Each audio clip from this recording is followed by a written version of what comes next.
Good evening, everyone. Hi, I'm Carl Brewster. I'm a leader here with God Word Ministries, where our senior pastors are George and Shelly Ann Watson. Here at God Word Ministries, our mission statement is as follows: choosing God over the devil at all times, going God's way as a church in our way of life. And our vision statement is inspiring people to go Godward by perfecting the saints for the work of the ministry and for the edifying of the body of Christ. This is Testimony Tuesday. Tonight I have the awesome opportunity of introducing to you all a beautiful young lady, Miss Allie Smythe. She is here with us tonight to share her testimony. The next voice that you will hear will be the voice of Miss Allie Smythe. My name is Allie Smythe. Let me just tell you a little bit about my story and testimony. So I was born in New Jersey, and when I was 5, my family moved down to South Carolina. Around 4th grade, my parents split up, and my mom eventually moved to Maine to be with her middle school boyfriend. So in my childhood, it wasn't bad. I did do a lot of back and forth from my dad to my mom's house. Eventually, in my teen years, I started partying to fill a gap, right? So I fell in with the wrong crowd, and one thing led to another, and I became really addicted to drugs, like bad. First, it just started out with maybe like Adderall, Ritalin, and that led to cocaine and more pills, and eventually I began shooting up and taking anything and everything I could. And I was at the lowest of the low of the low. Looking back now, I feel like it's because I was, like I said, trying to fill a gap and self-medicating a lot of anxiety issues that I had. So, like I said, I fell into the wrong crowd. I started dating somebody, and we just really weren't good for each other. We got together and we would feed off of each other, and our drug addiction got really, really bad. We were doing terrible things, stealing, lying, doing whatever we could to get what we needed so that we could feel good inside. And eventually one day I was getting ready for work, and my boyfriend at the time had been missing all night, gone all night, doing who knows what. And he came back, and he was telling me how he had fallen down and he thought he had maybe broken his leg. And so we were sitting and talking, and I remember sitting at the computer looking up how to tell if you have a broken leg, right?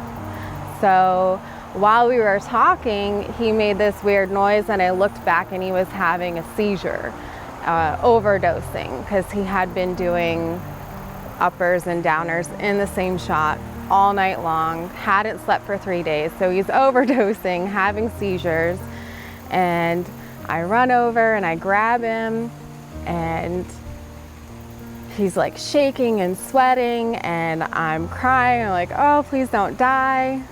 And it was weird because he was like coherent enough to tell me not to call the police because he was on probation, and he knew he would go to jail for a long time if the EMS came.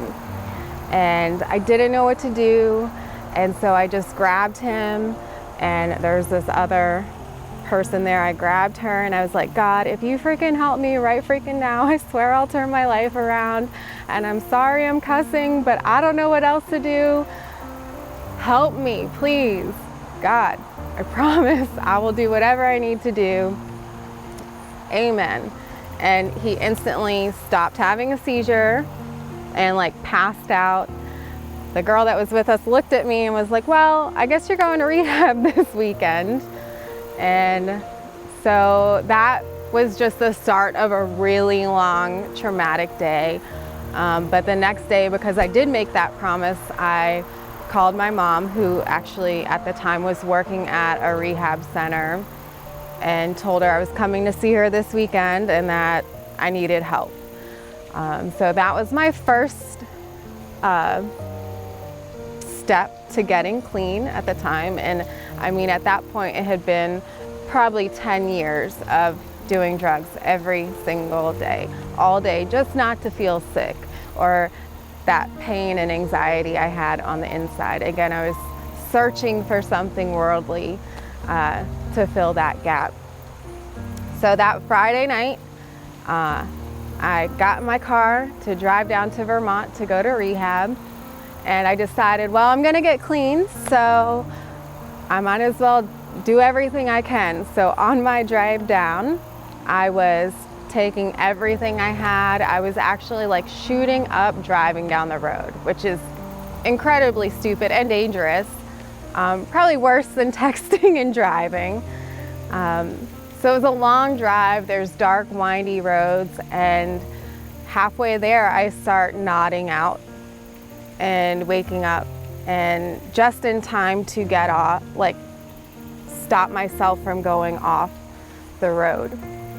So I'm driving, nodding out, still an hour or two away, and then I hear a voice, Allie, wake up. Allie, turn the air on. Allie, roll down the windows. Allie, turn on the radio. And I remember just going, shut up, you know. And then the next day I woke up and was like, man, I was really high. I was so high, I was hearing voices. Again, now looking back, I know that that was God keeping me alive and protecting me in my journey. So I went to rehab. I was inpatient for a week. It was super hard. I did 2 weeks of outpatient, and then I decided I was going to go back to Maine so I could be with my boyfriend, who had promised me he was getting clean also. So I went back and I was living with him and his parents, and it had been a couple of weeks, and I was doing my program and going to meetings and doing what I needed to do to better myself, and I just knew he was lying to me. So one day I decided that I would take the long way home from work, which went past our old dealer's house, just to see if his car was there. And I had been avoiding that way because I didn't want to go past this guy's house. I didn't want to be triggered or tempted. So lo and behold, his car was there. I whipped my car in that driveway, knocked on the door. He actually answered this guy's door, and I was so mad. I was like, you just lost the best thing that ever happened to you, and I pushed him really hard. He fell down, and I was like, bye. I was mad and frustrated and crying, and I got in my car, and I got on my phone, and I called my dad. So I was in Maine, and my dad was here in South Carolina, and I remember it was like 3 o'clock. And I called my dad, and he answered the phone and said, hey, Al, I've been waiting for your call. And I said, what? He said, are you ready for me to come get you? I was like, what? He said, well, your stepmom had a vision last night from the Lord that you were going to be calling today for us to come get you. So I called out of work, and I have a bag packed, and I've just been waiting for your call. So are you ready for me to come get you? And I burst into tears and said, yes, please come get me. I need a life change. So he drove 22 hours straight, leaving at like 3:30, and came and got me. And then the next day we headed back to South Carolina. I started going to church with them, but still was really fighting that connection with God.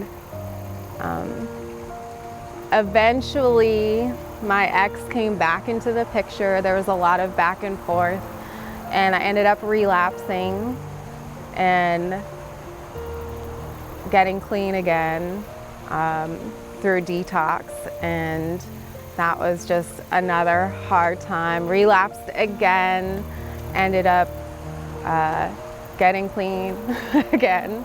And relapsed again. So it was a lot of fighting, again, looking for something to fulfill me that was just a temporary fix. So I've been clean now almost 11 years. It'll be 11 years in February. This past year during COVID, when we were all in quarantine, it was the first time in a long time I really felt like I could maybe relapse, being in isolation and all alone. And my stepmom told me about a church, and she said she really saw me going there. There's young people my age, and I kind of brushed it off. Again, I was fighting that relationship with God really bad. Then come fall, I was standing in line to vote, and I started talking to this couple, and they asked me how I got to South Carolina, and I asked them, do you want the long story or the short story? So we had been in line for a while, told them my story, and they said, their church has a recovery meetings on Monday nights, so maybe I should come check it out. And it got me thinking, because all these things kept happening, telling me to get into a church. And the next morning, I was driving to church and driving to work, and I saw a large billboard that said the name of the church my stepmother saw me at, but for a construction company. And I was like, okay, fine, I'll go check out this church. So I got to work and I looked up the church and saw that they were meeting at a temporary location in downtown Greenville. And I believe that was November 22nd of last year. So I went to church and I rededicated my life to God that day. And I decided that I was going to do what I need to do to really build that relationship up. So being lost and not knowing what to do, I decided, okay, well, I'll start serving with the church. And within a week or two, I had signed up and started volunteering with a church and feeding all of our volunteers breakfast before our service. A week or two later, I got invited to a group, Monday night groups where we discuss sermons and have dinner. And again, early on, I was just really lost and didn't know what I was doing, but God placed the right people in my life to give me the support I needed to start my walk with God. So let's see, it's almost been a year. So next month, it'll be a year that I've been back in the church. I got baptized earlier this year, January 10th. And just 2 months ago, I started a recovery group for the church. So now I have about 5 or 6 members meeting on Wednesday nights for people who are in recovery themselves, so that we can help each other and hold each other accountable.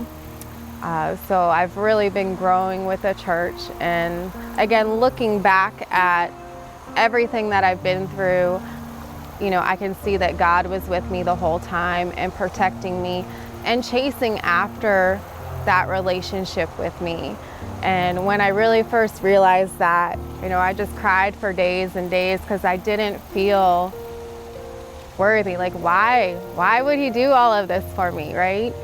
But he loves all of us and wants that relationship with all of us, and, is there for you. So now that I see that, I'm really grateful that I have that relationship, and it's changed my life. My anxiety is gone. I used to have panic attacks and wake up out of a dead sleep, just feeling like I was gonna die. That's gone. My relationship with my family is much better.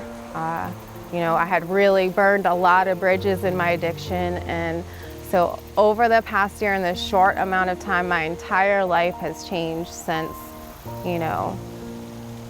finding my relationship with the Lord. And I'm really grateful for it. And I just hope that if somebody is in the same situation, they know that there is another side.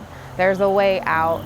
And, if you just get the right people around you, they'll help you and support you and show you what you can do to build that relationship with the Lord.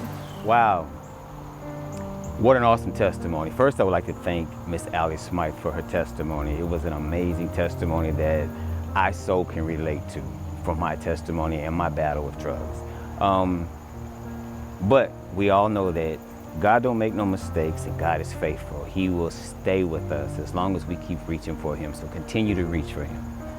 As well as this Sunday, at 10 a.m., we'd like to invite you to our services on our Facebook channel, our Godward Ministries Facebook channel, and our YouTube channel. Also, we look forward to seeing you here next month, the third Tuesday of the month, here again for another installation of Testimony Tuesday. Thank you so much, and as we say here at Godward Ministries, we love you, and there's nothing you can do about it. Thank you.